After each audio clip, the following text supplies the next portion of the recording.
आज का हमारा टॉपिक है पार्थिनोकार्पी।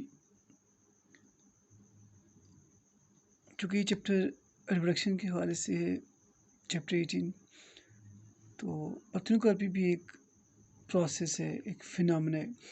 अब सबसे पहले हम इसकी वर्डिंग पे जाएंगे।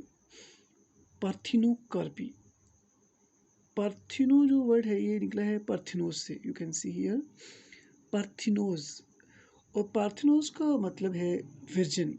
जैसे वर्जिन, वैसे normally in case of human बात करें तो वर्जिन को तो बेबी प्रोड्यूस नहीं होता, but in case of fruits की हम प्लांट्स की वजह से बात करें तो इसको इस तरह समझेंगे कि वैसे तो नॉर्मली जो फ्रूट बनता है वो मेल और फीमेल गैमीट से बनता है, लेकिन कुदरती तौर पर अल्लाह ताला की ज़ात ने एक निज़ाम बनाया है कि without male gamete, without sex, अगर बात करें एनिमल के वाले सेक्स, तो अगर प्लांट में बात करें तो सेक्शुअल मैटिंग के लिए, पोलेशन के हवाले से बात करें तो तब जाके फ्रूट फॉर्मेशन होती है और उसमें सीड बनते हैं।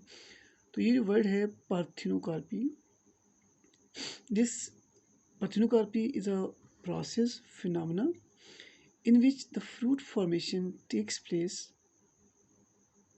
without male gamete, यानी पोलिनेशन नहीं होती विदाउट मेल गैमीट।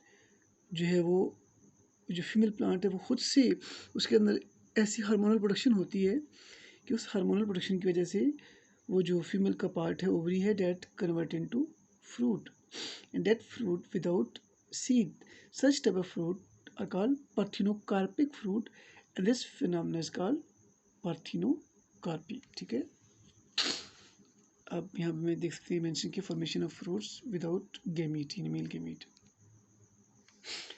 इसकी बहुत सारी एग्जांपल आप सोच सकते हो। ठीक है, बनानास जो है ये पार्थिनोकार्पिक फ्रूट है। इसके अलावा बहुत सी और भी वैराइटीज़ हैं जो without seed, without male gamete बनाई जा रही हैं, जैसे टोमेटोज़ की हैं, और इसके अलावा पेपर है। इसके अलावा कुछ और भी बहुत सारी ऐसे फ्रूट्स की वैराइटीज़ हैं जो कि इस मेथड से बनाई जाती हैं। और आजकल जो रिसर्च है वो डिफरेंट हार्मोन को आर्टिफिशियली, सिंथेटिकली जो है वो नेचुरल वे के अलावा भी पार्थिनोकार्पिक फ्रूट को प्रोड्यूस किया जा रहा है।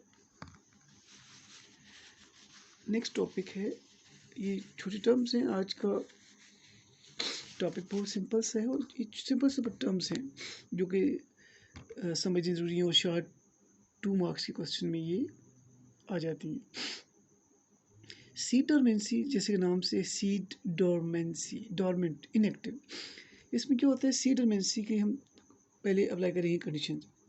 सीड डोरमेंसी में क्या होता है, conditions are not good, the conditions are not favourable for the growth of the seeds, that is a good strategy. होता क्या है, सीड्स चूँकि हालात ऐसे होते हैं, सॉइल कंडीशंस और जो भी सारे फैक्टर्स हैं, तो क्या होता है कि सीड्स मरते नहीं हैं, ना ग्रो करते हैं।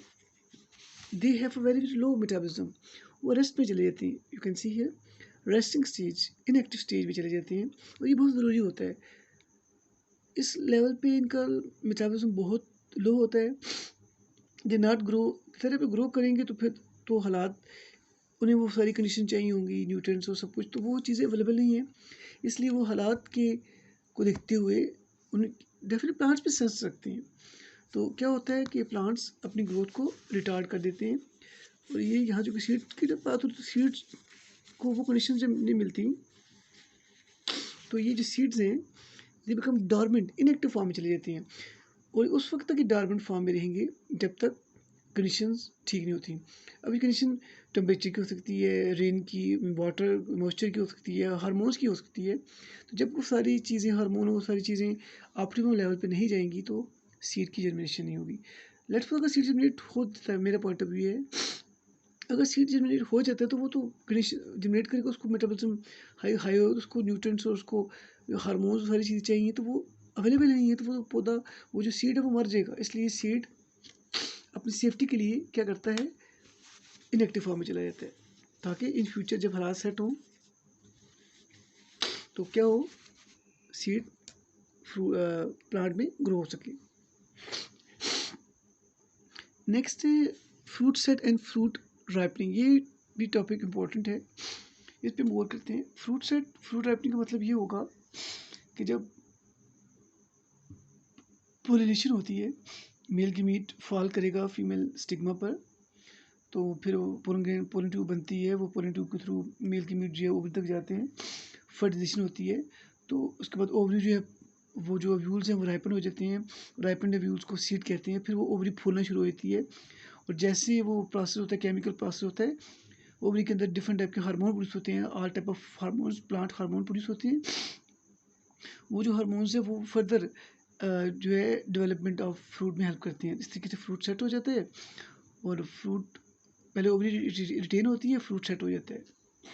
अच्छा, जब फ्रूट सेट हो जाता है, एक टाइम आता है, शुरू में कलर ग्रीन होता है, बाद में different nature of the plant पे ये फ्रूट्स हैं वो ऑरेंज, रेड, डिफरेंट कलर में चेंज होती हैं। यहाँ भी एंजाइमेटिक प्रोसेस होता है।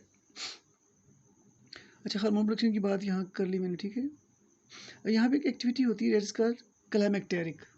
ये टर्म बड़ी इंपॉर्टेंट है, climacteric. Okay, you can see climacteric is a high burst activity. Book में वर्ड यूज भी हुआ है, high burst activity, high respiratory activity, high metabolism. इस हाई रेस्पिरेटरी एक्टिविटी में क्या होता है, this is production of what, this production of ethene. इस बस्ट एक्टिविटी को बोलते हैं क्लाइमेक्टेरिक। इस क्लाइमेक्टेरिक की वजह से, इस एक्टिविटी की वजह से, इस फिजियोलॉजी की वजह से क्या होता है, production of ethene. Ethene you know very well, this is gaseous hydrocarbon, ठीक है।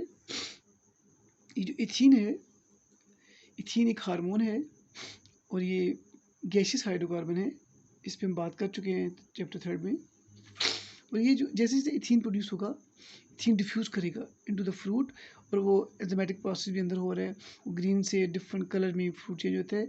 एंड दिस इथीन अगर एमसीक्यू में आ जाए तो आपको आइडिया होना चाहिए, ethene is responsible for what, production of fruit. Okay, and इसके बाद है ये, इसी की वजह से, इथीन की वजह से क्या होता है, राइपनिंग ऑफ फ्रूट्स। तो ये सारा है फिनोमेना। तो this is all about these terms, ठीक है। Parthenocarpy, seed dormancy, fruit set, fruit ripening and climacteric. तो ये सर आप देख लीजिएगा, इसको देख लीजिएगा, पढ़ लीजिएगा अच्छी तरीके से। और जो नेक्स्ट हम बात करेंगे, एक और फिनोमेना है, पूरा टॉपिक है, उस पर हम बात करेंगे। ओके, ठीक है, सी यू, खुदा हाफिज़, गॉड ब्लेस यू। थोड़ा सा पोर्शन है, देख लीजिएगा, इजी है।